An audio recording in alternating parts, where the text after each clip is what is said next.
Do we have Commissioner Mowgre, or Vice Chair Mowgre, rather?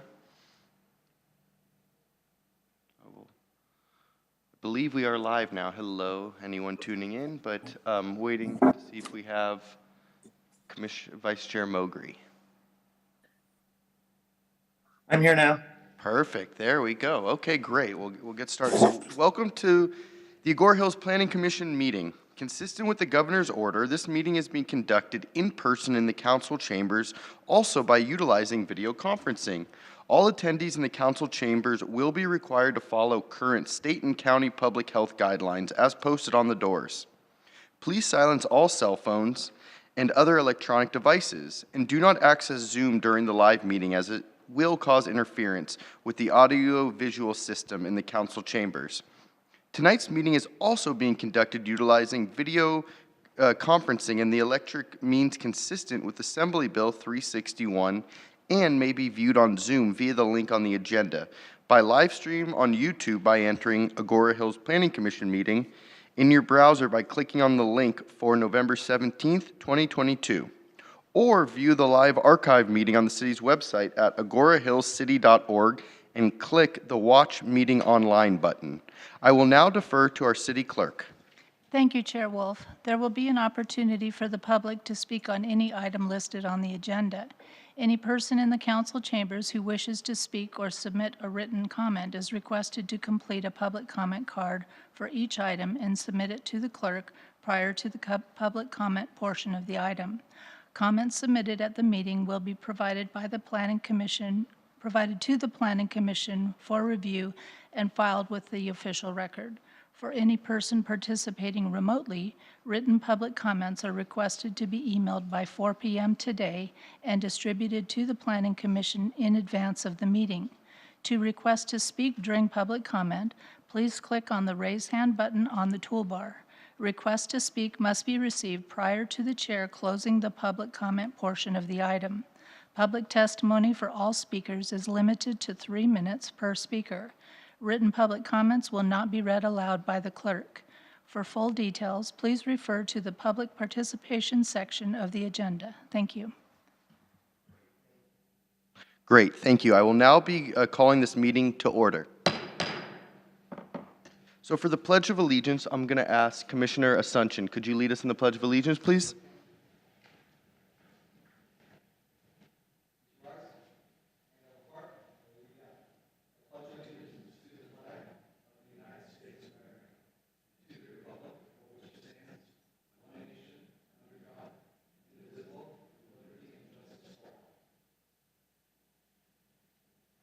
Thank you, Commissioner Asuncion. We will now move on to roll call. Can I defer to the city clerk for roll call, please? Yes, thank you. Good evening. Commissioner Asuncion? Present. Commissioner Horenstein? Vice Chair Mowgre? Present. Chair Wolf? Present. Chair Wolf, you have a quorum with Commissioner Horenstein absent. Thank you. So Commissioner Horenstein has submitted a request for an excused absence. Can I please get a motion and a second to approve his request? I will now, can I get the motion? Sure, I'll make a motion to approve his request for an excused absence.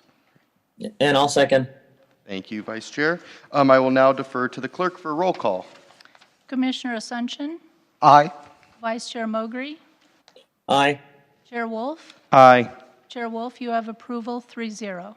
Great, thank you. Now moving on to approval of the agenda. Can I please will the maker of the motion to approve the agenda and the second please state your name? Vice Chair Mowgre moves to approve the agenda. Commissioner Asuncion seconds the motion. I'll now defer to the city clerk for roll call, please. Commissioner Asuncion? Aye. Vice Chair Mowgre? Aye. Chair Wolf? Aye. Chair Wolf, you have approval 3-0. Great, thank you. Moving on to the public comment section. This section is reserved for persons wishing to speak on items not listed on the agenda that are under the subject matter jurisdiction of the Planning Commission. For council chamber attendees, please submit a public comment card to the clerk. For Zoom attendees, please click the raise hand button on the Zoom toolbar now.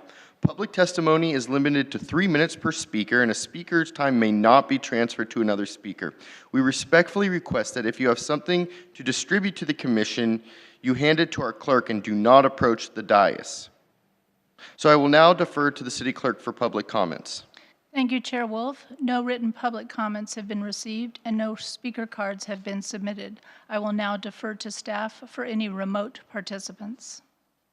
Thank you, Chair Wolf. No hands are raised to speak on this item. Great, thank you. Just moving right along. We are now on the consent calendar. This section is reserved for persons wishing to speak on items on the consent calendar. For council chamber attendees, please submit a public comment card to the clerk. For Zoom attendees, please click the raise hand button on the Zoom toolbar now. Public testimony is limited to 3 minutes per speaker, and a speaker's time may not be transferred to another speaker. We respectfully request that if you have something to distribute to the commission, you hand it to the clerk and do not approach the dais. So I'm now deferring to the clerk for public comments.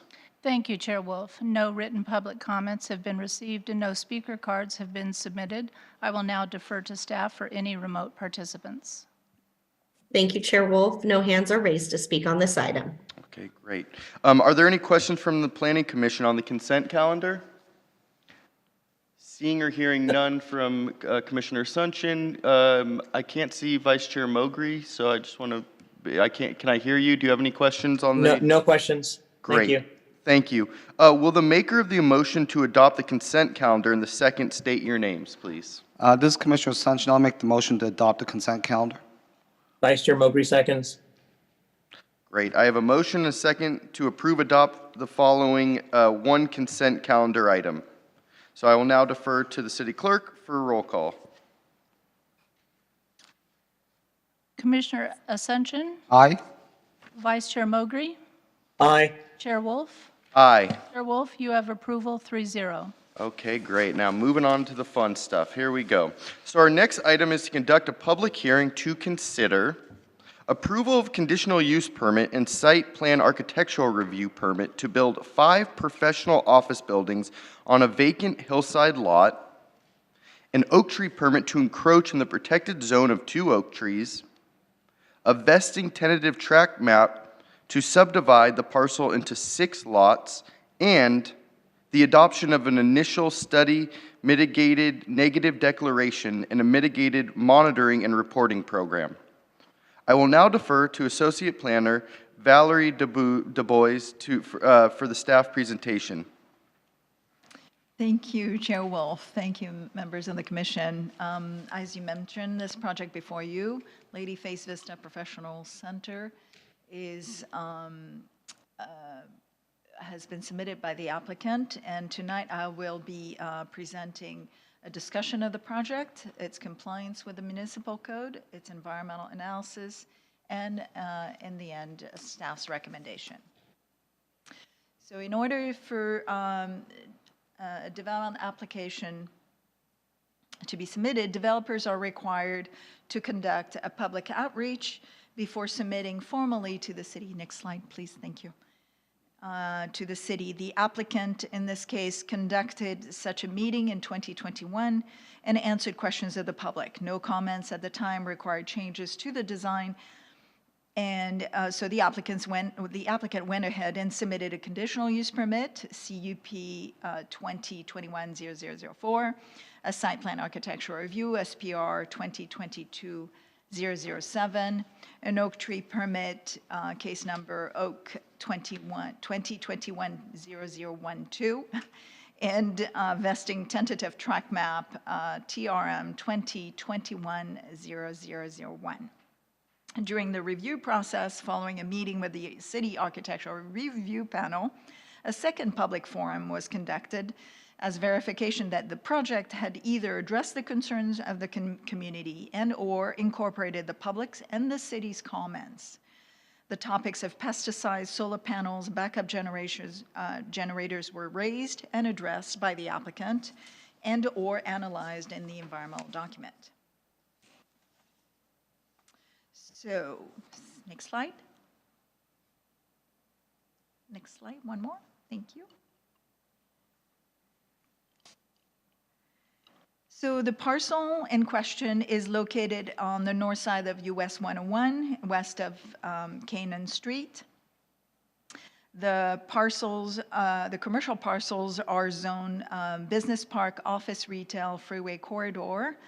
And the single parcel, it has new addresses ranging from 29541 to 29555 Kenwood Street. Next slide. The parcels in that neighborhood are bordered by Kenwood Street to the south and open space to the north, which makes for a buffer between the hill-rise residential development to the north, as you can see on the picture on the screen, and the commercial properties along the corridor. The project is surrounded by developed properties, including the Fire Station 89 to the west, and a medical office park to the east, and is therefore considered an infill development. The BPOR, Business Park Office Retail, or BPOR zone, is typically where office uses are the most prevalent, with the exception in this case whereby some of the parcels are occupied by residential care facility, government, and utility facilities. So the lots have similar topography along that stretch of the road. The one in question rises 70 feet from Kenwood Street to the back, continuing to rise beyond the property line, which makes the lot a hillside lot. The lot includes oak trees on the rear and sides of the property, but is void of streams, protected plants, or natural rock formations. Over the years, the lot was disturbed during the construction of the adjacent lots, and has also been regularly disked for fire prevention. Next slide. This is a view from the rear of the property, looking at the Ladyface Mountain across the freeway, which gave its name to the project. Next slide, thank you. So the project includes 5 buildings totaling 20,279 square feet on 2.2 acres of the 3.23 acres of that makes up the entire site, with a proposed 100 surface parking spaces and the required landscaping. Because the project is a hillside lot, it is reviewed with a conditional use permit to verify compliance with the height of the buildings in relation to the rear of the property in order to protect views, and also verify compliance with the total maximum square footage allowed based on the slope average of the lot. This is intended to integrate the development in the hillside. The improvements are reviewed with the site plan architecture review application against the standard of the BPOR and FC zones, including the building coverage, setback to property lines, building height, parking, landscaping, and the overall quality of the project against the architectural design guidelines. The oak tree permit analyzed if any of the improvements would impact the on and off-site oak trees, and if any of the impacts would require mitigating the impacts by planting additional oak trees on site. As presented, the project complies with all those standards and does not require any variances. Next slide. So out of the 3.23 acres, 2.2 acres are proposed to be developed, with 1 full acre remaining as open space. The open space area will not be graded, planted, or irrigated. The campus includes 5 one-story buildings clustered in the center of the parcel, with a 28-foot wide drive aisle to allow circulation around all the buildings. The building size vary from 3,500 square feet to 5,700 square feet. The building pads are placed at slightly different topographic elevations, with the first 2 buildings, building A and E, approximately 10 feet above Kenwood Street, followed by buildings C, B, and D, with an additional 2 feet, and building C, right behind with an additional 7 feet.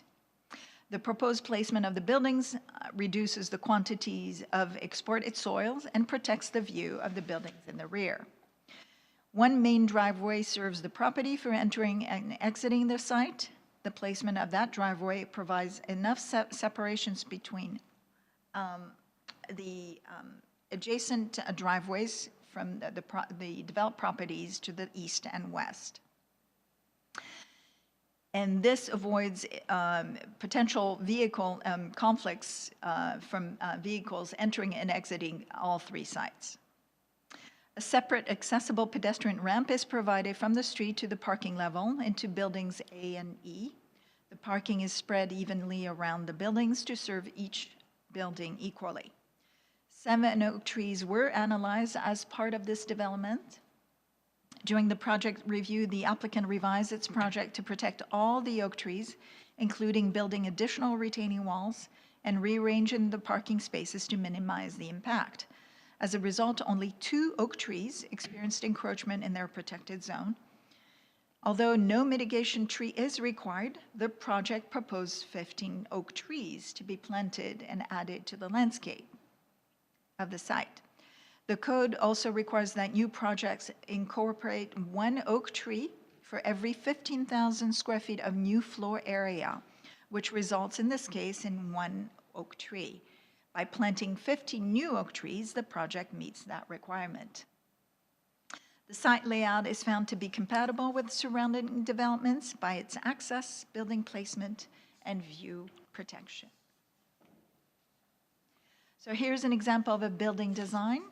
The buildings are all 1 stories, 25 feet tall, with a contemporary style of architecture, with slanted roof lines to screen the roof-mounted equipment and the solar panels, instead of the typical conventional parapet roof. Here's another side view of the buildings. So here's the rendering of the project, looking in an easterly direction. Here's the rendering of the project looking in the westerly direction on Kentwood Street. Here are the colors of the project, which include stucco painted with earth tones, stone veneer wainscot coat, a brown tile as an eyebrow above the windows, and black trims that form the edges of the roof. The campus includes 2 symmetrical ramps leading to an outdoor space level with the buildings for the employees and visitors. A fully enclosed trash enclosure with the same architectural detailing as the buildings is also provided, and textured retaining walls to imitate a rock formation. This technique has been used in other developments in the city, some of which are located on the same street, on Kentwood Street. These walls will be behind the buildings. So as mentioned earlier, the buildings are stepped up into the hillside, but still below the rear property elevation, the property line elevation, as demonstrated by the cross-section to the north, at the top of the screen. The placement of the buildings protect the views of Lady Face Mountain as viewed from the residential neighborhood above, as I mentioned earlier. The buildings will remain as 1-story structures in order to comply with the maximum allowed floor area ratio and parking demand. The buildings are also at a greater distance from the side property lines than allowed by the BPOR zone, thereby preserving the views of the open space area, specifically for the building to the right. Next slide, thank you. Which is an office medical building, 2-story office medical building. And to the left of the property, which is the 1-story fire station. So the project maintains a low profile also as viewed from the southbound lane of the US 101, allowing to maintain the rustic character of the city as required by the FC overlay.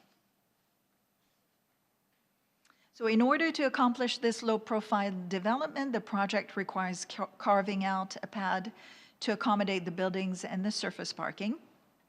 The pad is also designed to rise with the surrounding contours to avoid more and/or taller retaining walls and more soil removal. As proposed, the retaining walls will spare the upper steeper part of the lot from the development and will contribute to visually widening the open space buffer between the residences and the project. The retaining walls will also protect on-site oak trees. The grading quantities are expected to be between, for the 18,000 cubic yards of cut, 12,000 cubic yards of export, and about 4,600 cubic yards of fill. So one other entitlement is included in this application, which is the request for approval of a vesting tentative track map, which creates 5 lots, 1 for each building and 1 common area lot. The multi-ownership development will be maintained and controlled by CCNRs. This process allows the business owners to own their own buildings and agree to a permanent maintenance of the improvements. So being a new commercial project over 10,000 square feet, the project is subject to the installation of story poles to give an opportunity to the decision makers and the public at large to envision what the project would look like once built. The applicant has installed the story poles per the picture on your screen and 3 weeks in advance of this hearing as required.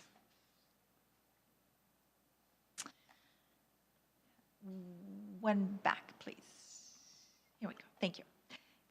So the project required the preparation of an initial study, mitigated negative declaration, or ISMND. The document analyzes a number of subjects in order to minimize potential for significant impacts on the environment. The document was made available to the public for comments for a 30-day period. In collaboration with outside agencies, mitigation measures were developed to reduce any potential for a significant impact. They include biological resources measures, cultural resources measures, geological and soils-related measures, and tribal cultural resources measures. Both responses to comments and the mitigation monitoring and reporting program that summarizes these measures are attached to your report. So based on staff's analysis and the finding in the ISMND, staff recommends the Planning Commission approve the project by making findings in support of the CUP, the SPR, the oak tree permit, and the track map listed in the resolutions of approval, along with the conditions of approval that are part of your packet. Included in your decision, staff recommends that the Planning Commission adopt the ISMND with the attached mitigation, monitoring, and reporting program. And that concludes my presentation. Staff is here to answer your question, as is the applicant and his team. Thank you. Thank you, Valerie, for a very thorough presentation. I'm now moving on to the question for the commissioners on the staff presentation. And for this, I'm going to start with Vice Chair Mowgri, who's joining us remotely. Vice Chair, do you have any questions? I did have, thank you, first of all, for the great presentation. I did have a question about the oak trees and the canopies, and actually the health of the oak trees as they are. I mean, the pictures, some of them don't look great, and I see that they're like B, their health ratings are B and C. What's the potential I mean, are there going to be impacts of survivability for some of the ones with some canopy encroachment, and the other question is, I mean, I know that the applicant is, and I'm glad to hear it, implanting 15 additional oak trees. I mean, that might, help resolve my concern, but I was just interested in understanding the health of the trees better. So the applicant, there was some concern originally that the project would cause some impact. So staff worked with the applicant to revise the location of the retaining walls, push them out, add some more, reorganize, reorient the parking spaces in the front of the property to remove encroachment altogether. So the encroachment were considerably reduced for oak tree number 1 and 2. From 12% to 1%, so very little encroachment.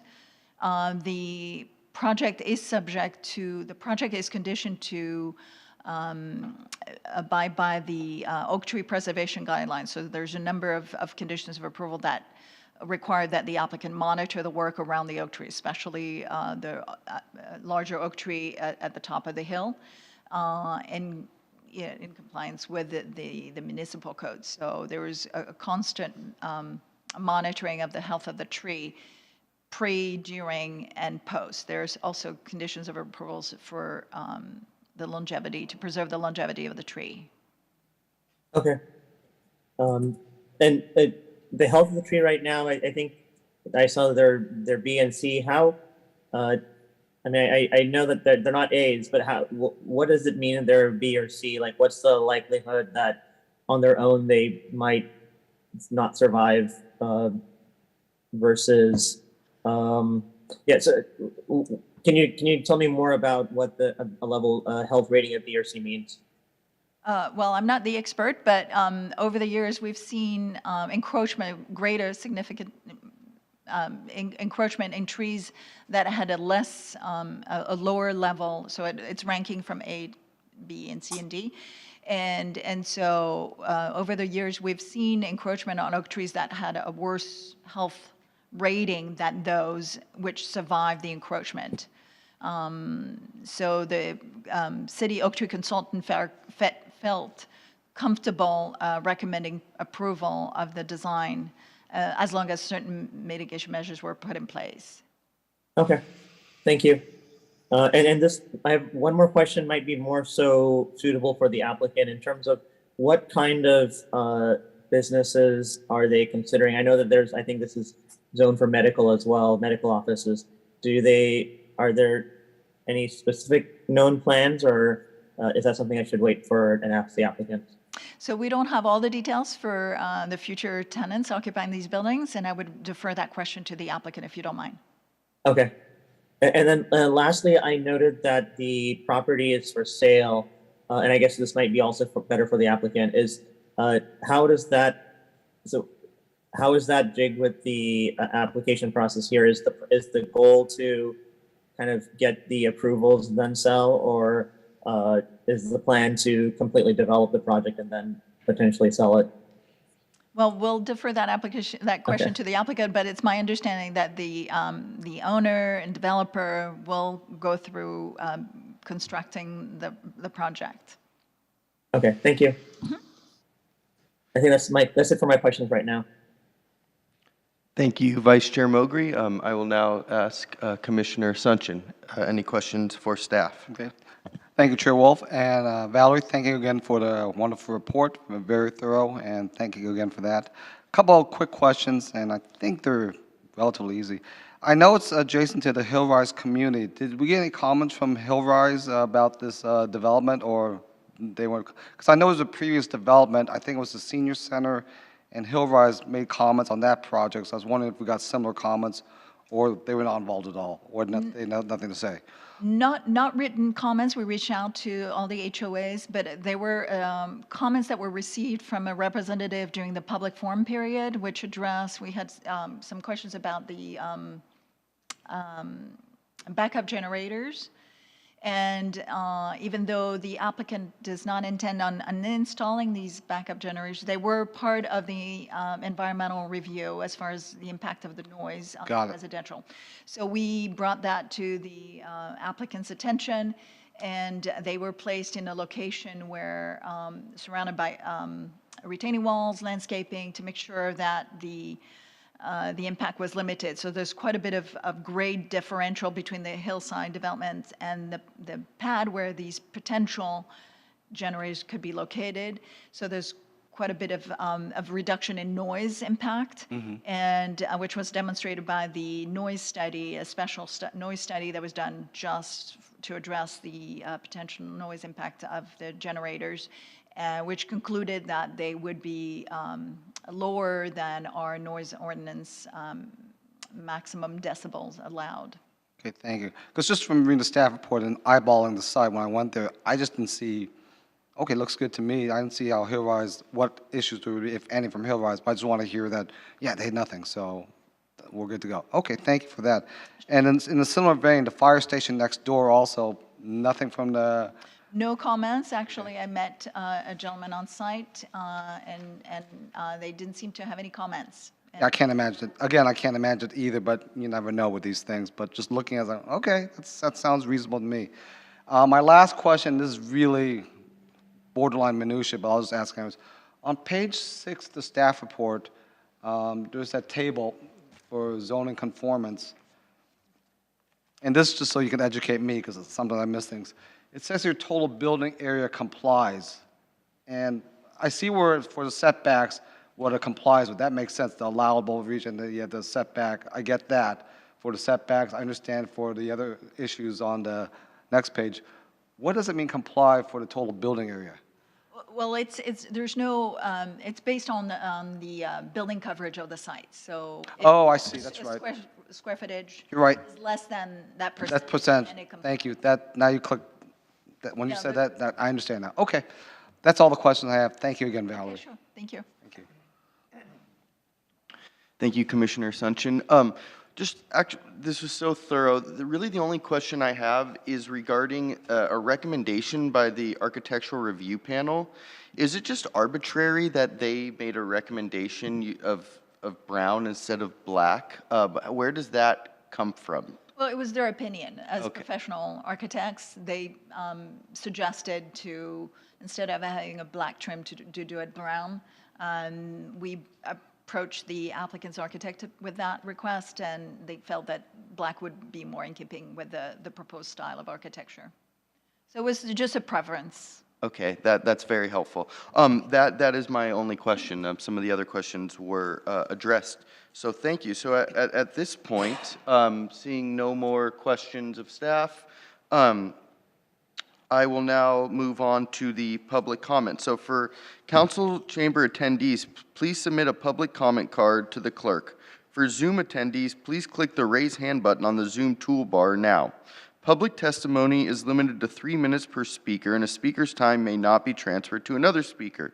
We respectfully request that if you have something to distribute to the commission, you hand it to our clerk and do not approach the dais. I will now open the public hearing. I now defer to the applicant. You and/or your representative will have a total of 15 minutes for your presentation, and the clerk will let us know when 1 minute remains on the timer, so you may wrap up your comments. So I now invite the applicant up. Martin Tottlebaum. I'm the applicant and developer of the project. Thank you for your time and consideration this evening. I first want to thank all of the staff, most particularly Valerie, for their very extremely thorough, tireless, and efforts in bringing us here this evening. And also want to compliment the city staff on the level of communication with me as the applicant. So there was a lot of repartee back and forth, questions. We tried to respond quickly, and there was very, very good dialogue between us and the staff in the process. The couple of questions that were posed regarding potential uses were parked for medical. We have a lot of medical interest from the community, a number of doctors who've expressed interest. We've been contacted by financial services people, accounting people, legal community. So I see it going primarily maybe 50% medical and the other general, but we'll have to see what plays out and what the market brings us. In response to the question about the for sale sign on the property, that for sale sign has been placed there by our indefatigable brokers, Lee and Associates, and there are already, the sign is there to let passersby know that there's an opportunity to buy. And what this project does offer is an opportunity for small businesses to own their place of business rather than rent. I have our architect here tonight, our civil engineer, and our broker here tonight. So if you have any questions, we're here to answer them.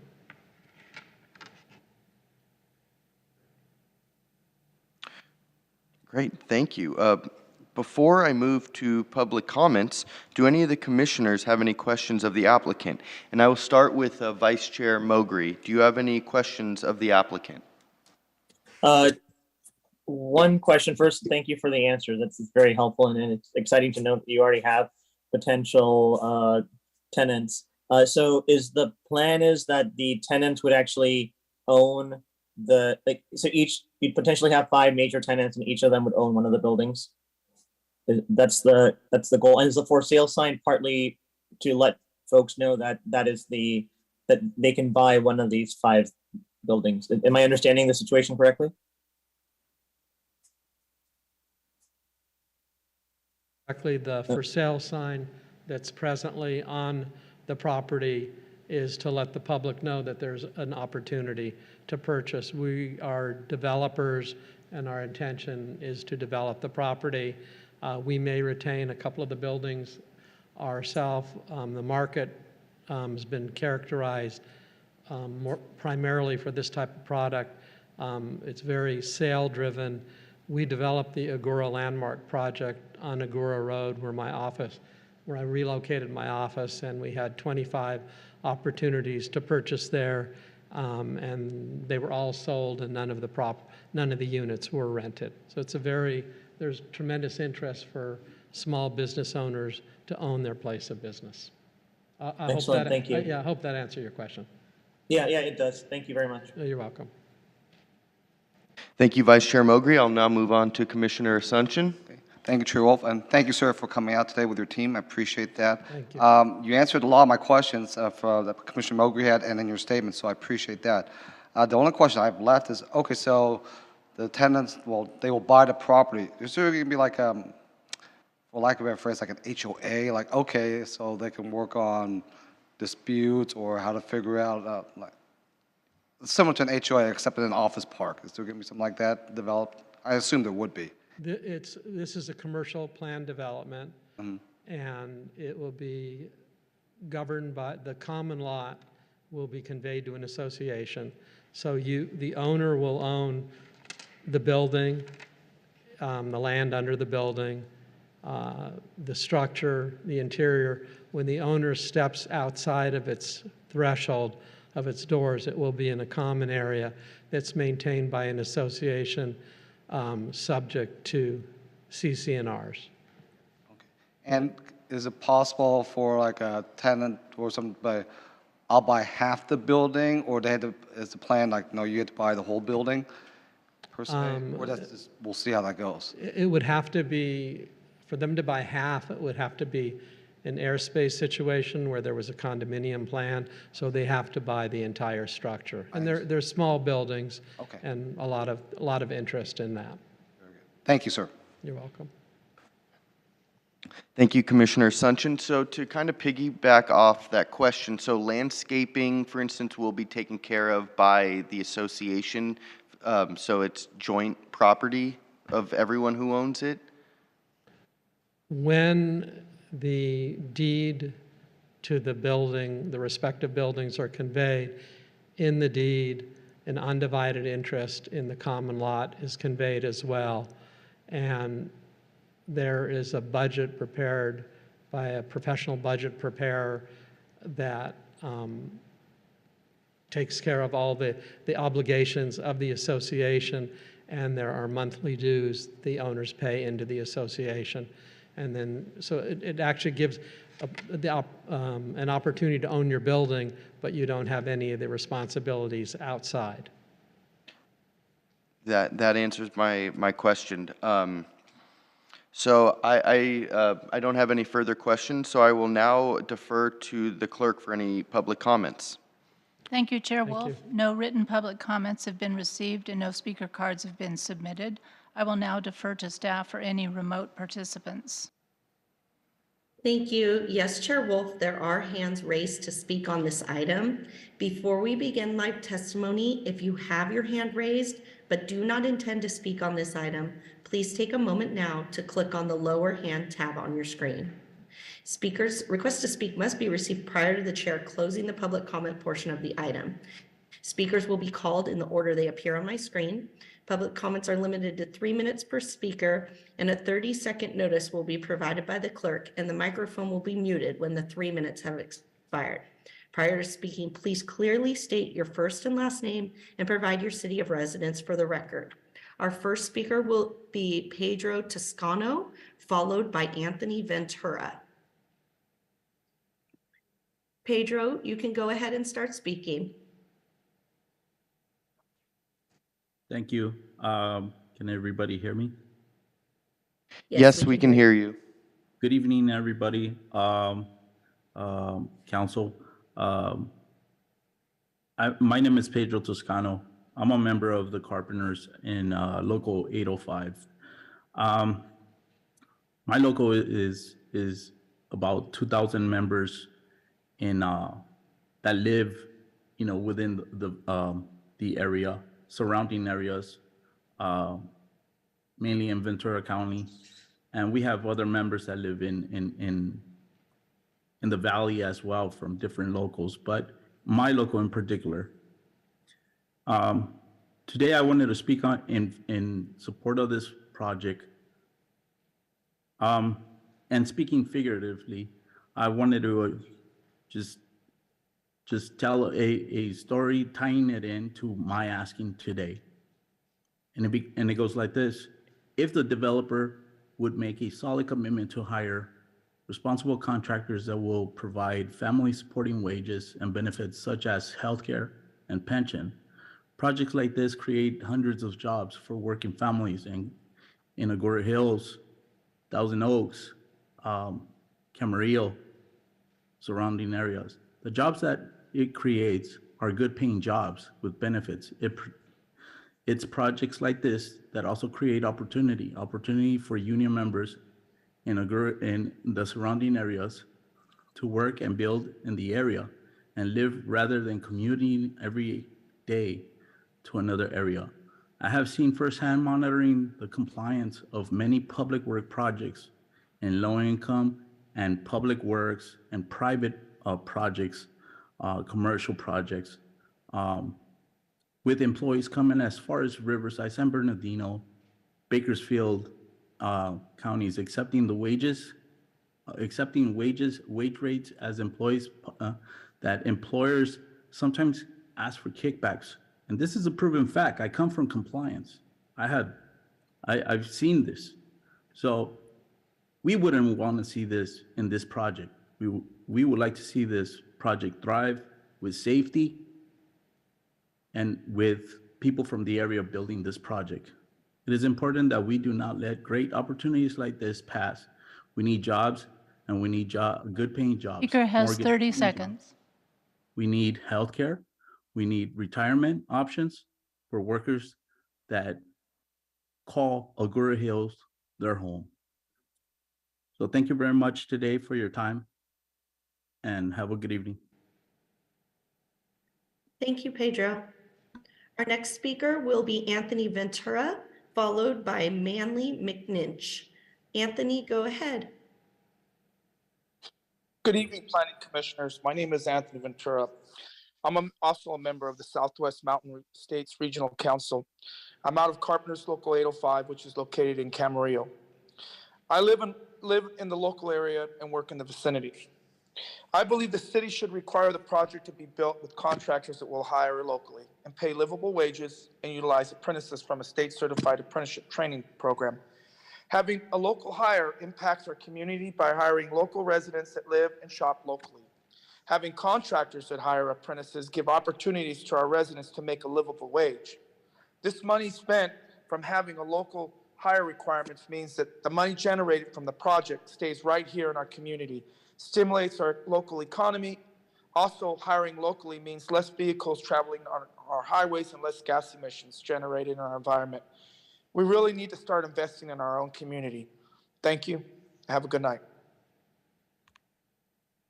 Thank you, Anthony. Our next speaker will be Manley McNinch, followed by Scott Zimmerman. Go ahead, Manley. Okay, thank you. Good evening. I'd like to, I'm also a member of the Southwest Mountain States Regional Council Carpenters. And to touch on some of the other points that the other gentlemen have made, one of the biggest concerns is these projects come in, the developers come in, they make their money over and over on the projects. But if they sell it once, they're going to set it up, sell it where they make a profit. If they rent it, they will be making the money continuously. The folks that come in and build these projects make their money off of it one time while it's being built. And all too often in the private sector, the wages are so low that the workers don't have health care. So the taxpayers from the surrounding area are stuck footing the bill for the wages and for the medical care. The contractors on private jobs historically do not supply any kind of medical care for their workers. So it falls right back into the laps of the general public paying taxes to cover the health care facilities when these folks come in there and have no insurance. By all means, developers have to make money. That's why they're in business. And I don't fault them for that at all. I want them to make money so they can stay in business and keep producing jobs. But we've got to start somewhere is to start getting these wages up to more in line with the cost of living in this area nowadays. And if we don't, we're going to continually keep having the working poor building these structures that are selling for very good money, or renting for very good money. But like the people that build these things, most of them are having to live in 1 and 2 bedroom apartments with 2 and 3 families just to be able to afford to live a place. And it's because of the very extremely low wages they get paid. And the developers can't do it on their own because unfortunately every time there's a cost increase, the rates from the cities go up, so that drives their rate up. So it's always the guys that build these projects that are going to fill it with their wages. They have to have they tried to get the contractors to come in that pay to do the work the cheapest on low bid, and that's where that money's always made up, is on the people building these. So the city and local municipalities have got to start stepping up and implementing 30 local hire, seconds. skilled and trained clauses, and prevailing wage rates for these projects. Thank you for your time. Thank you, Manley. Our next speaker is Scott Zimmerman. Scott, you may begin speaking. Yes, good evening, council, and everyone else in attendance. Thank you for your time. My name is Scott Zimmerman, also a member of the Southwest Mountain States Regional Council of Carpenters. And also, I'd like to reiterate that the city should require a project to be built with contractors that will hire locally, use approved accredited apprenticeship training programs like the Southwest Carpenters have in the local area. Put your local constituents to work. Give them a chance at a career. Learn a trade, something that they can take anywhere with them. You can't take it away from them. It's better than, or it's just as good as a 4-year degree. You know, you go through a program, you learn a skill that you can take anywhere, and no one can ever take that away from you. Help them lift up their families, lift up the community. It's a whole life cycle process. Keep everyone working, moving forward. Just like they made a report in 2020 titled Putting California on the High Road, a Jobs and Climate Action Plan for 2030. California Workforce Development Board concluded that investments in growing, diversifying, upskilling California's workforce can positively affect returns on climate mitigation efforts. Let's protect our workers, let's protect the community, let's protect our climate. Thank you. Have a good evening. Thank you, Scott. Thank you, Chair Wolf. There are no further hands raised to speak on this item. Okay, thank you. I will now defer to the applicant. You have 5 minutes for a rebuttal, if you so choose.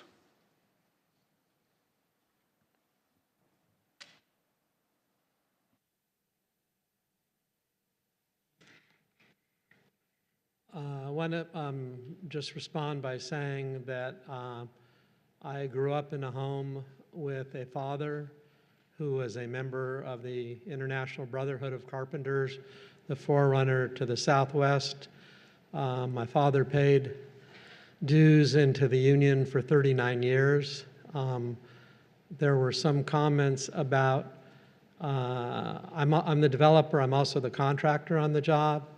I'm operating on a contractor's license that was issued in 1955, transferred to me by my father, and the subcontractors on my projects are rarely, if ever, the low bidder. We hire qualified contractors, and there was some comment about contractors kicking back somewhere, and my response to that is I've been a member of the State Bar of California for 41 years now, and as such, I'm ethically obligated to never be involved in any of that type of activity, and we have never been involved in any of that type of activity. My employees all have medical care. They all have a profit-sharing plan, and I know that many, many, many of the subcontractors in the community that I deal with have the same arrangements for their employees. So that would be my response to the four public speakers. Thank you for the opportunity to respond. Thank you. So before closing the public hearing, I will now ask if my fellow commissioners have any further questions of the applicant or staff, and I'm going to defer to Vice Chair Mowgre first for any further questions for the applicant or staff. Just a quick question for staff regarding the public comments. We don't normally include anything regarding workforce in our conditions of approval. Is that correct? That's correct. Okay. This is Nick, by the way. No, the Planning Commission is here, and it uses its land use authorities to mitigate impacts to public health, safety, and welfare. And so when you identify impacts associated with the project, you have the discretion to mitigate and condition those. A condition to require a local hire, for example, is not part of that public health, safety, and welfare as part of your land use authorities. And frankly, I've never believed that that's something that a city can impose, because it prevents people from outside of the city or outside of the region who are qualified from being able to work, using their privileges and immunities as a citizen of the United States to work wherever they want. Oftentimes, developers do enter into project labor agreements to make their jobs union jobs, and that's something that the applicant is free to do. Thank you. Anything, does that conclude your questions, Vice Chair? Yeah, that was my only question. Thank you. Thank you. Moving on to Commissioner Sunchin. I know Vice Chair Mowgre asked the question I want to ask, and Mr. Grella answered that very clearly for me, so thank you. Echoing my fellow commissioners, yes, that was my same question, and it appears that it's a resounding, pretty simple no, that is not part of how the Planning Commission is supposed to weigh in regarding this issue. So there being no further questions, I will now close the public hearing. So are there any comments from the commissioners before moving on to deliberation? Looking to you first, Vice Chair Mowgre. Well, first, thank you to the applicant for the submission, and I'm excited, and I think my fellow commissioners are excited to see this project. And I'm really happy to hear that it sounds like there's already interest in. I was concerned given the situation with office buildings, but it sounds like there's already some interest for this developer for potentially even buying one of the buildings. So I'm good to hear that. I'm happy to see the 15 oak trees additional being planted. And I know that it sounds like the applicant has worked closely with the city to resolve the issues regarding the oak trees as to the extent possible. And I do hope that the oak trees that are close to the parking lot and such do well and survive. And I thank you to the Carpenters Association for also making their public comment, and to the applicant, the response as well. It's good to hear, and it's important for us to consider union issues, the workforce issues, and it might be outside of the scope of our role as planning commissioners, but I'm still grateful to hear your comments, and I'm grateful for the applicant's response. So I think that concludes my comments on, and I just wanted to again thank the applicant and all the public speakers and our staff. Thank you, Vice Chair Mowgri. Now moving on to Commissioner Asuncion. Thank you. I will say my main comments for deliberation, but again, thank you to staff for the report. Thank you for the applicant coming out, answering all the questions. I also want to thank the public for coming forward and making their comments as well. We don't get a lot of public comments, so any comments we get is most welcome, and I wish we had more of that. So thank you to all. Great. Thank you, Commissioner Asuncion. And I'm going to put my comments and deliberation together. I've been watching this project for a long time. I joined the public hearing in 2021, and I appreciate the applicant's work to listen to the residents. There was a lot of public input on this. This is a big project in Agoura Hills, and I know that the applicant has worked hard to make sure that this is the best project possible, because once it's there forever. While I do appreciate the labor concerns, I do not think that is in the purview of this body, and so I will be able to make all the findings tonight. So I will now. I'm supposed to call on each commissioner for deliberation, but I believe we have already done that. No. So I apologize for that. So I will now call on each commissioner for further deliberation. So, Vice Chair Mowgri. Yeah, so I can make all the findings, and I'm thrilled to see this project. I have visited the site, and I've listened to, I think, at least one of the public hearings that if not both, that the developer has held over the past couple of years. So I'm excited to see. I think that the developers done a really good job of thinking of the Hillrise community and their concerns, their view. And I did, it's a great view. I understand why it's called the lady-faced vista, because it's a great view of lady-face from that complex. So I can make all the findings, and I'm thankful for the applicant and the project that they have proposed to us. Thank you, Vice Chair. Now moving on to Commissioner Asuncion for his deliberation. Thank you, Chair Wolf. I really like the design of the project. I looked at it, it fits within the community. It's not a wild design. It's like, what is that? And I know usually that's eye of the beholder, but from my vantage, I was like, okay, this fits what the city of Agoura Hills should look like, and I really like the design, so that's wonderful. I like it's one story, so doesn't stand out. It's not like a 10-story, what is that? Because that doesn't fit the city of Agoura. They're all 5 one-story buildings, so I greatly appreciate that. You consider the oak trees, the encroachment, you're protecting, you're planting more oak trees, so that was taken into account as well, so I also appreciate that. I also want to thank the applicant for working closely with the city staff on this project. I know when I first joined the commission, I believe this dates me 2016, and maybe it was because I was new at the time, but it seemed a lot like the applicants weren't working as well with the city staff for whatever reason. It's beyond my understanding or purview. But of late, a lot of the applicants, including yourself, have worked closely with the city staff to iron out all the issues. So when it comes before the Planning Commission, it's by and large straightforward. You've worked with staff to work out most of the issues, and that's fantastic. That makes our lives easier. So my compliments to the applicant for that. My compliments to staff for working closely with the applicant as well. And so with all those things, I can make all the findings for this project. I like it. It really looks good. My concern was always office buildings. Don't we have enough office buildings? But I've heard from the applicant, we got people that want to come in.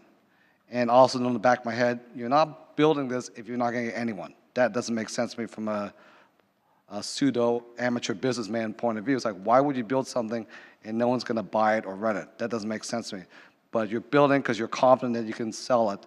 So that makes a lot of sense to me. So there is a market for this. So my concern about empty office buildings for this project seems to be unwarranted. So for all those reasons, I can make the findings for this project. Thank you. Thank you, Commissioner Asuncion. And I'm going to echo my fellow commissioners on a lot of the comments, and I will be able to make the findings, and I do appreciate the applicant and his team for working so closely with the city. It was interesting that a lot of the planning commissioner, usually we have a lot of lot of questions, but this was so thorough, and it's been so painstakingly reviewed that the majority of our questions and concerns were covered. So, I also do appreciate that this will be an opportunity for folks to own the property where they'll have their own small business and promote the overall business community here in Agoura Hills. So I will be able to make all the findings, and I will now call for a motion and a second. So will the maker of the motion and the second please state your name? Vice Chair Mowbray would like to motion that give me 1 second to get to that we approve the conditional use permit CUP-221-004, site plan architectural review SPR 2021-0007, Oak Tree permit Oak 2021-0012, and Track Mac TRM 2021-0001, subject to the conditions of approval based on the findings of the attached draft resolutions. And then can I get a second? I second that motion by Vice Chair Mowbray. Great. I will now defer to the clerk for roll call. Commissioner Asuncion, Aye. Vice Chair Mowbray, Aye. Chair Wolf. Aye. Chair Wolf, you have approval 3-0. I will now defer to the Community Development Department.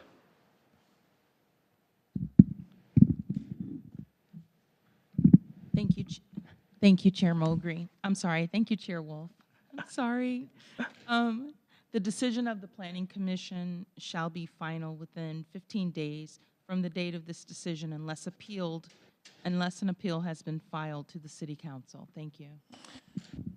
Chair Wolf, I do have one addition to add, an additional motion. I noticed that the recommendation, actually staff, noticed that the recommendation omitted adoption of the mitigated negative declaration and adoption of the mitigation monitoring and reporting program. We're taking those somewhat out of order, but if you could now entertain a motion to adopt the MND and mitigation monitoring and reporting program. Okay, I'll make that motion.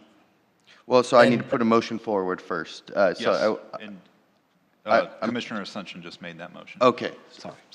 I apologize. No, I apologies, will sorry. second that motion. Okay. Okay. Thank you. Sorry. No, my bad. I will now defer to the Community Development Department. We need a roll call vote on that. Yeah. I apologize. I will now defer to the City Clerk for a roll call vote. Commissioner Asuncion, Aye. Vice Chair Mowbray, Aye. Chair Wolf. Aye. Chair Wolf, you have approval 3-0. Thank you. So now it is my pleasure to defer to the Community Development Department. Thank you, Chair Wolf. The decision of the Planning Commission is final unless an appeal is received within 15 days to the City Council. Thank you. Okay, moving right along. Discussion and action item number 3. Our next item is a discussion to consider approval of a sign permit for a new sign program for 2 wall-mounted signs and 1 double-face monument sign for a proposed Howard's Appliance and Furniture Store located at 28610 Canwood Street, and to make a finding of exemption under the California Environmental Quality Act, CEQA. I will now defer to Assistant Planner Katrina Garcia for the staff presentation. Thank you, Chair Wolf, and good evening, Commissioners. The item before you tonight is for a new sign program located at 28610 Canwood Street. Next slide, please. So tonight's agenda will cover the following: the project site, the existing conditions on the site, the project scope, design and architecture, and staff's recommendation. Next slide. So the project is located in the commercial retail service zoning district within the freeway corridor. The site directly abuts the 101 Ventura Freeway to the south and is surrounded by other commercial buildings across Canwood Street to the north. The project was reviewed against the CRS and FC development standards as well as the city's sign ordinance. Next slide. The lot contains an existing 25,835 square foot single-story building sited on the westernmost side of the lot. It contains two vehicular entrances along Canwood Street, one specifically for the public and the other for the loading and unloading of trucks.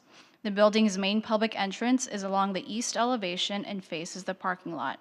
Along the south elevation is an architectural tower that had two building-mounted signs on the two sides that face the freeway, as indicated by the green box and the red arrows.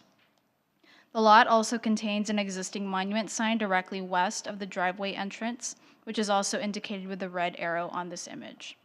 The original approved use of the building was for a furniture store, which was occupied by N.W. Rugs. It has since been vacated and will be occupied by Howard's Appliance Store. The use of the building will not change and is still consistent with the city's development standards. The city's sign ordinance generally allows a maximum size of 50 square feet for primary signs and 25 square feet for secondary signs, a total of 75 square feet maximum combined. Part of the original entitlement included a sign permit for a sign program that consisted of two wall-mounted signs and a monument sign. The sign program included an approved variance to increase the size of the secondary sign by 12.5 square feet above the 25 square feet maximum permitted for secondary signs.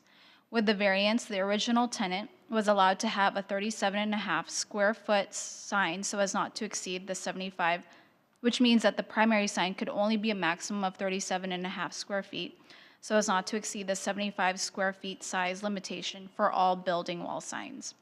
Because of the high visibility of the tower element from both travel directions of the freeway, the appearance of symmetry and uniformity in signage was important in keeping with the intent of the freeway corridor. Next slide. These are photos of the existing building. The two on the top still show the NW Rugs sign on the tower element. However, the lower photo is a little more recent and shows just an outline of the sign. You can see on the lower photo, which was taken from the freeway, that the south and west elevation of the tower is highly visible from the freeway. The building consists of beige painted stucco with stone veneers as accents on the corner archway and burnt orange roof tiles. Beneath the archways seen on the top two photos is the storefront and consists of all glass windows and doors. All the finishes will remain as is. Next slide, please. The scope of the Howard sign program includes one primary wall sign at 35.5 square feet, one secondary wall sign at 35.5 square feet as well, and a replacement of the existing double-face monument sign cabinet with a new double-face cabinet at approximately 24 square feet. The two wall signs will be located on the existing tower where the previous NW Rugs signage was located.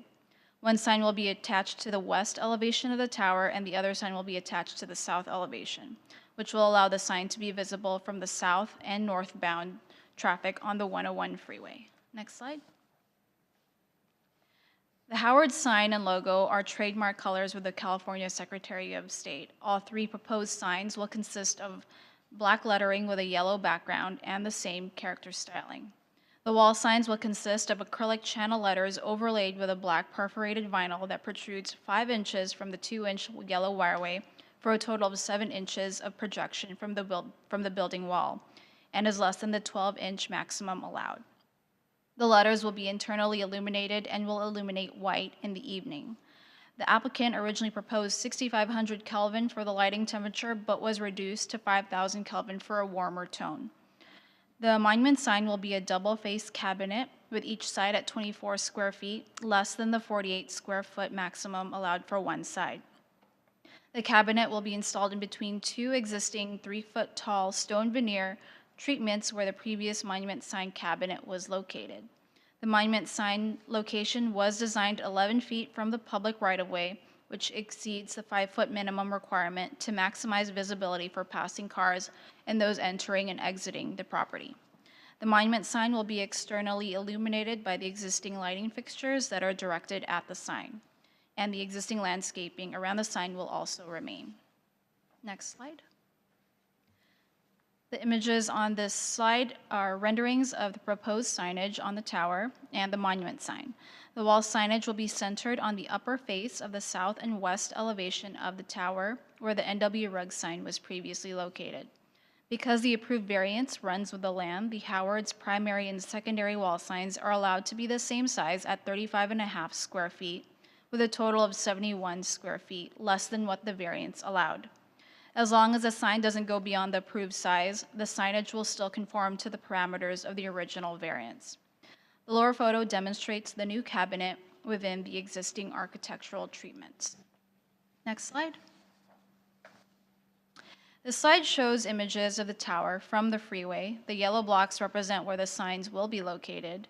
The top image is a perspective going northbound on the 101 freeway, and the lower image is a perspective going southbound on the 101. Given the visibility of the signage and the retailer, the symmetry of the signs contributes to the aesthetics of the freeway corridor. Next slide. So that staff recommends the Planning Commission approve sign permit case number sign-2022-0046, subject to the conditions based on the findings of the draft resolution. This concludes my presentation. I'm available for any questions, and the applicant is here as well to answer any questions you might have. Thank you. Great, thank you for a very thorough presentation. Regarding questions from our commissioners on the staff presentation, I will now defer to Vice Chair Mowgri to start us off. Thank you for an excellent presentation. I just had a quick question, and I'm not sure if it's truly relevant, but do we have rules on what colors for signs are allowed on the freeway corridor, or any specifications around that? We do not have specific sign requirements in the freeway corridor, but we do base our review on the design standards that was adopted. Okay, and the design standards don't include like color scheme that's... There is no color scheme. They're limited to 5 colors, and there is a rustic earth tone requirement for certain areas. Okay, thank you. That was my only question. More so curiosity. Thank you, Vice Chair Mowgri. Now moving on, Commissioner Sunchin. Okay. Thank you, Katrina. Thank you for the very thorough report, as always. Great job. My only question is this. I'm fine with the color myself, but I know it's eye of the beholder. So I guess it's a question for staff and also maybe for Nick also, and maybe Denise. So let's say we approve this, and then we get this outcry from the public, unbeknownst to anyone, it's like, we don't like this color. It's too whatever it is, for whatever reason. Even though we all think maybe, as we vote here today, it's fine. Can this come back to us, or what happens with that if there's this huge outcry with the color of the sign or anything like that? So I just wanted to add that there is a trademark that was registered, but maybe Nick can speak a little more on that as well. So if the color was part of you will remember the gas station. I remember that one. That's why I'm asking. Yeah. And the color was part of their trademark, as I recall. There is a law called the Lanham Act and a Ninth Circuit decision involving Blockbuster Video that dealt with a city's power to modify a trademark. And the city's limited in basically regulating the size or the appearance of it, but not if something's trademarked, we can't change the trademark logo, including the color. Okay, because I remember that Speedway. There was a Speedway. I do remember that. And they did voluntarily after they changed the color. Quite a few concerns and comments expressed by the commission did make some voluntary changes. They did. So it's one of that avenues that could, if it comes down to it. I mean that. I think after the sign permit is approved, that would be difficult because I see. It wouldn't be. I don't know what the mechanism would be to bring it back to the commission. Okay. I'm just playing. I'm playing the what if game. So okay. Thank you very much. That's my only question. Thank you. Thank you, Commissioner Sunchin. And I too had the same question as Vice Chair Mowgri. And Assistant Planner Garcia, you made a comment saying that rustic earth tones are required for certain areas, but for this commercial retail service freeway corridor district, are earth tones required? I wanted to correct myself. Rustic and earth tone is generally required, recommended in the area, in the city. So in this zoning, designation, it is recommended? Yes, Okay. all over the city. It's part of the city's design standards and guidelines. Okay, thank you. And again, tonight, I keep saying this, but I echo my fellow commissioners' questions. And so, moving right along, that Commissioner Asuncion asked a question and you gave an answer, so thank you. So, for the council chamber attendees, please submit a public comment card to the clerk. For Zoom attendees, please click the raise the hand button on the Zoom toolbar now. Public testimony is limited to 3 minutes per speaker, and a speaker's time may not be transferred to another speaker. We respectfully request that if you have something to distribute to the commission, you hand it to our clerk and do not approach the dais. I will now defer to the applicant. You and/or your representative will have a total of 15 minutes for your presentation, and the clerk will let us know when 1 minute remains on the timer, so you may wrap up your comments. So I now invite the applicant up.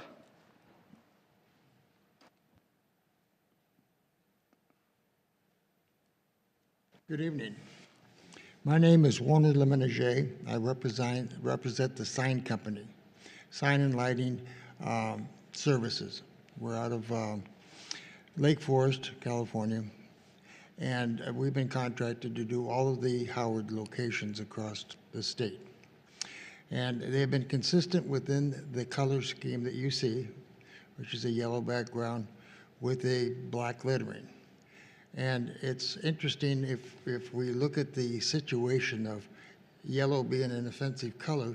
I drove in here and stopped at the McDonald's. So, and that's yellow. Anyway, as it goes, under trademarking is handled in several ways.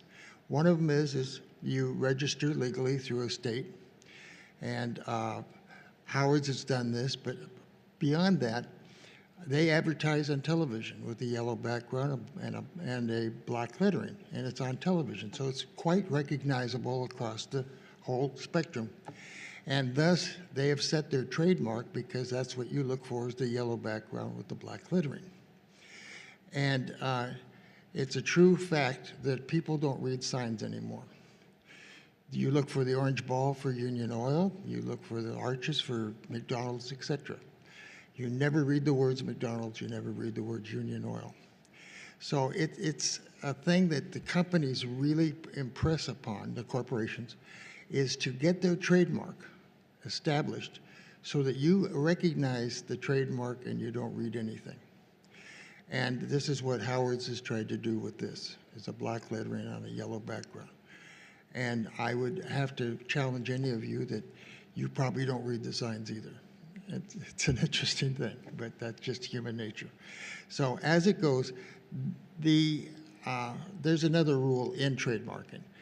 If you can substantiate that you have established 15 different locations that have this same standard that you're putting up in this city, and in that case, that is classified as a trademark.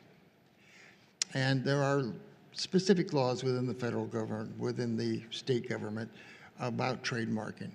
And I have run into this, I've been doing this 35 years, so I go back and I've run into the situation where some cities have been gregarious enough to try to change the colors on signage. And I won't name the cities, but both cases they went into federal court because the corporations put a lot of money and time into this trademarking. And both times the cities lost. And so it's a thing that I know it sounds strange, but it's that established. I brought up another situation with the planner. She's been extremely helpful, Katrina. She's really been helpful with me, and we've done everything we can to get this down. Let's take a neighborhood in Houston, Texas. I drove into it. It's scary. Every sign, every building, everything in the city is either black or white. Nothing else. There's no color at all in it. And all of the major corporations complied because they weren't going to get their signs up because the other guy complied. See? So if you get a situation like we were talking about the corridor down the freeway here where you try to get earth tones, if you get every company to comply with that, then you can enforce it. And that's what it's not a recommendation basis, it's more of an agreement basis with the corporations. And it happens. There are neighborhoods, there are cities, there are that are able to do this with major corporations, to be able to get them all to comply to one plan for the city itself. And that city has to be, pretty much etched in wood in a way, or etched in stone.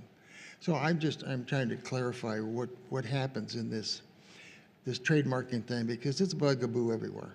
Everybody's really concerned about signage to the point where I don't like that color. And I'll tell you, it was Washington Mutual Bank is who got their colors changed by a major city here in Southern California, from their yellow and their blue down to a soft yellow and a soft blue, and they got sued, and the city, every time I went in, the city went this to me. So it's just, I wanted to clarify that. Is there any questions that you want to ask me about this? I'll be happy to, go further. Excuse me. So before moving on to public comments, do any of the commissioners have any questions of the applicant? Starting off with our Vice Chair, Vice Chair Mowgri. Well, I mean, I'm surprised that this tack is to talk about kind of the legal issues. But I mean, I'm not. I think as a commission, I shouldn't speak for my fellow commissioners, but I mean, we're not. I mean, we've got some qualms about the color, and it's in a very prominent position. But I mean, the question is how. And I don't know if we want this, but it sounds like that there is no flexibility from the applicant if flexibility was asked for in terms of slight modifications to the color. I mean, it sounds like you guys did do some modification to the sorry, I forgot the term, the heat, the illumination. Kelvins. The Kelvins, yes. So you are willing to make some minor changes if that were requested. That's the question. Would you be willing to make some minor changes if that were requested? In this case, I would have to consult with Howard's and see whether or not Howard's wants to comply, being that they have gone ahead and they've gone to the trouble of trademarking what they do have. So it's a matter of them making the decision on this factor, whether or not they're willing to alter any of this. And I don't think so if they've gone to this trouble. I'm just saying this, my opinion. Okay.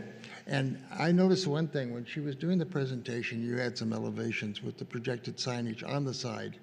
And you do have a beige colored building, and that yellow didn't seem to be that far off. And what you were reading basically was black letters on the side of the two towers. I mean, I don't think the yellow was that far away from the actual beige that was on the building. That's just a comment I have. Okay, yeah, I'm not sure where, I mean, I might be okay with it. I mean, I'd like to hear from my fellow commissioners about their thoughts. But that was my only question was that regarding that there is some flexibility that Howard would be willing to make if asked. Great. Thank you, Vice Chair Mowgri. Commissioner Sunchin? Yeah, I mean, honestly, I don't have a problem with the color. That's me. But others might. It's all eye of the beholder. I mean, my fellow commissioners may agree with me. Yeah, we don't have a problem with this. But down the road, we may get another situation where, oh, yeah, we got a problem with this color. It's too big. It's this, that, the other. So, and I know we've done this in the past as a city. We did that with the gas station. We had them change their color. It's not their normal color. We had them do it. I know down the road at Westlake Village, in and out, it's usually this bright yellow red, but off the freeway, Westlake Village said, no, this is what it has to look like. Now you drive in, you see the regular in and out sign, but off the freeway, they changed it. And I don't think it's hurting in and out at all, to be honest with you. I mean, every time I go there, it's packed. So it's fine. So I don't have any questions with this. I mean, but I think we're just looking ahead, what if down the road. I know historically we've done this in the past. And if we're not happy as a city with the color situation or the way the sign's designed, steps have been taken. But as I look at this right now, personally, I'm going, okay, it works for me. But again, that's eye of the beholder. It's always eye of the beholder. I may be in the minority, as it turns out. Who knows? I'll find out when we have deliberation. So that's my only comments with this. So thank you. I have no further questions of the applicant, so I will now defer to the clerk for any public comments. Thank you, Chair Wolf. No written public comments have been received and no speaker cards have been submitted. I will now defer to staff or any remote participants. Thank you, Chair Wolf. No hands are raised to speak on this item.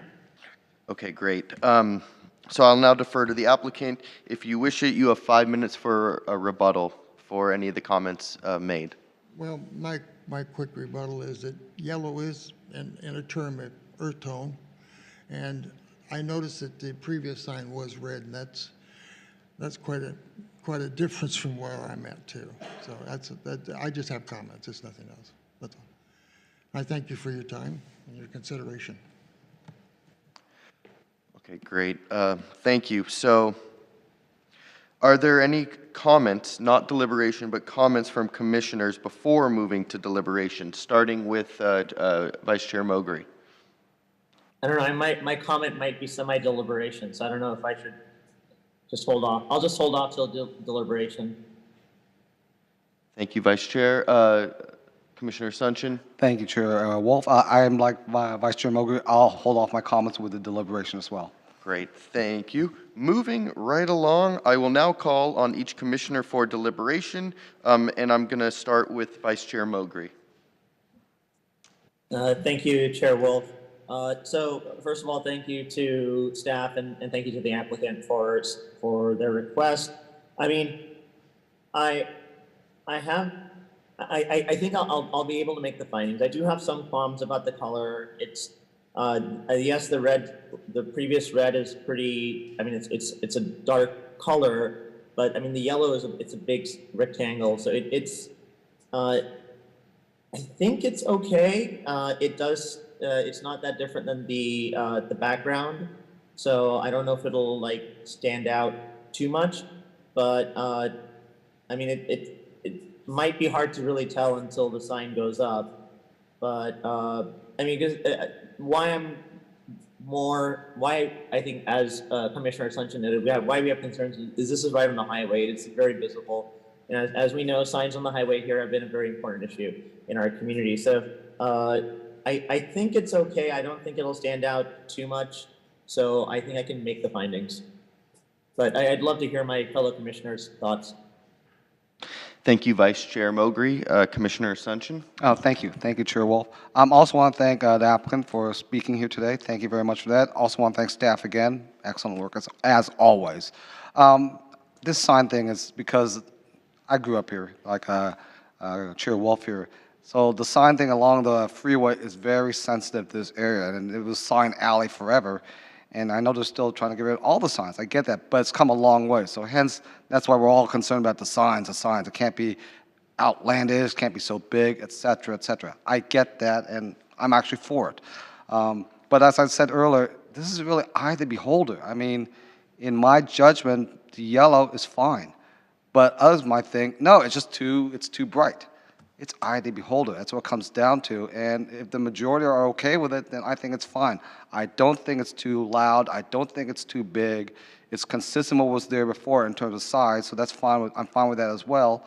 And I can make all the findings for this project, but I understand why people would say, I don't like the color. And it's really, again, eye of the beholder. But for my eye, it's fine with me, so I can make all the findings. Thank you very much.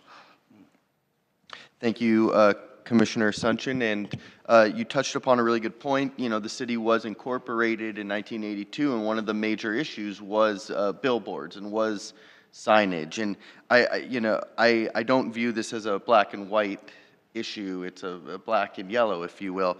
And I don't love the color, but that's not in the purview of this commission to make that decision based on what I like. I see that this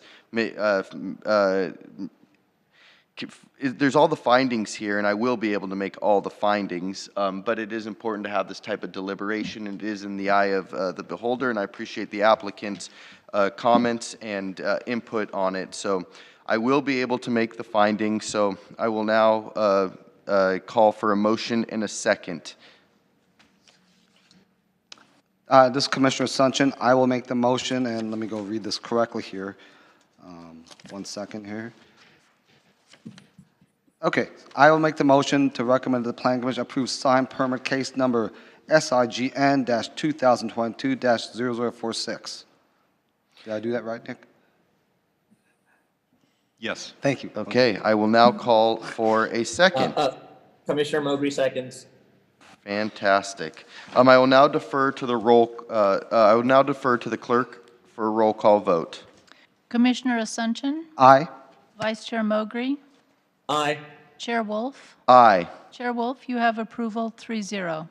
Great. I will now defer to our excellent Community Development Director and Department Head, Denise Thomas. Thank you, Chair Wolf. The decision of the Planning Commission shall be final within 15 days from the date of the decision unless an appeal is filed with the City Council. Thank you. Thank you. Nick, looking at you to make sure we're okay. Just want to double check. Okay. So are there any comments from staff? Seeing or hearing none, I will now call, I always know there are comments, so I will call on Vice Chair Mowgri for any comments. No, just again, thank you to staff. Thank you to my fellow commissioners. There's just a few of us here, and we're going to lose another one in a few weeks, but it's been wonderful working with you. So, and congratulations, Commissioner, and soon to be officially City Council Member Wolf. Thank you, Vice Chair Mowgri. It's been an honor serving with you. Commissioner Asuncion. Thank you. Thank you, Chair Wolf. I want to echo Vice Chair Mowgli's comments and expand on that. My warmest congratulations to you on being elected to the City Council. This man, I saw him everywhere. He's in my neighborhood. I go to the city events. He's there. It's like, where is Jeremy not? I mean, it was just amazing. All the work that you put in, the campaign, you worked really, really hard. So you deserved to be elected on that point alone. But you're a good man, and you make good decisions.